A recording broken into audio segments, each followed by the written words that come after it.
अस्सलाम वालेकुम फ्रेंड्स, आप सब कैसे हैं? उम्मीद करता हूँ खैरियत से होंगे आप। व्यूअर्स, दुबई दिरहम ने आज सब रिकॉर्ड तोड़ दिए। बहुत ही बड़ा इजाफा हुआ है आज रेट में। आप वीडियो एंड तक देखें। आप देख रहे हैं YouTube channel urgent info. Viewers, मैं इस वीडियो में आज का ताज़ा तरीन दुबई दिरहम का रेट बताऊँगा। आपने मेरा यूट्यूब चैनल सब्सक्राइब नहीं किया तो चैनल को सब्सक्राइब करें, लाइक करें, घंटी को भी दबा दें ताकि हर आने वाली वीडियो बर वक्त आप तक पहुंचती रहे। व्यूअर्स, दुबई के बैंकों में भी हलचल मच गई है, एकदम रेट बढ़ गया है। तो मैं इस वीडियो में दुबई के तमाम बैंकों के रेट बताऊंगा, कौन सा बैंक आज क्या रेट दे रहा है। तो आप वीडियो को फुल देखें ताकि आपको मालूम हो जाए कि कौन सा बैंक सबसे ज़्यादा रेट दे रहा है। तो आप मेरा चैनल सब्सक्राइब कर लेंगे तो आपको किसी से रेट पूछने की ज़रूरत नहीं पड़ेगी। मैं रेट के हवाले से रोज़ाना मालूमात देता हूँ, रेट बताता हूँ। आप मेरे चैनल पे आके रेट चेक कर सकते हैं। तो आइए चलते हैं वीडियो की तरफ। सबसे पहले बात कर लेते हैं मनीग्राम की।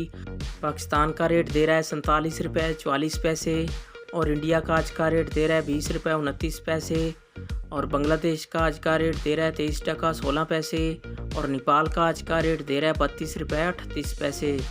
ये थे मनीग्राम के रेट। इसके बाद बात कर लेते हैं वेस्टर्न यूनियन की। आज पाकिस्तान का रेट दे रहा है 46 रुपये 86 पैसे और नेपाल का आज का रेट दे रहा है 30 रुपये 48 पैसे और इंडिया का आज का रेट दे रहा है 20 रुपये 18 पैसे और बांग्लादेश का आज का रेट दे रहा है 22 टका 74 पैसे।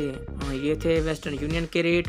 इसके बाद आ जाता है अंसारी बैंक। आज पाकिस्तान का रेट दे रहा है 47 रुपये 55 पैसे और बांग्लादेश का आज का रेट दे रहा है 23 टका 19 पैसे और नेपाल का आज का रेट दे रहा है 32 रुपये 44 पैसे और इंडिया का आज का रेट दे रहा है 20 रुपये 22 पैसे। ये थे अंसारी बैंक के रेट। इसके बाद आ जाता है फरदान बैंक। आज पाकिस्तान का रेट दे रहा है 47 रुपये 12 पैसे और नेपाल का आज का रेट दे रहा है 30 रुपये 49 पैसे और इंडिया का आज का रेट दे रहा है 20 रुपये 13 पैसे और बांग्लादेश का आज का रेट दे रहा है 22 टका 88 पैसे। ये थे फरदान बैंक के रेट। इसके बाद आ जाता है यू एक्सचेंज। आज पाकिस्तान का रेट दे रहा है 47 रुपये 9 पैसे और बांग्लादेश का आज का रेट दे रहा है 22 टका 70 पैसे और नेपाल का आज का रेट दे रहा है 32 रुपये 37 पैसे और इंडिया का आज का रेट दे रहा है 20 रुपये 7 पैसे। ये थे यू एक्सचेंज के रेट।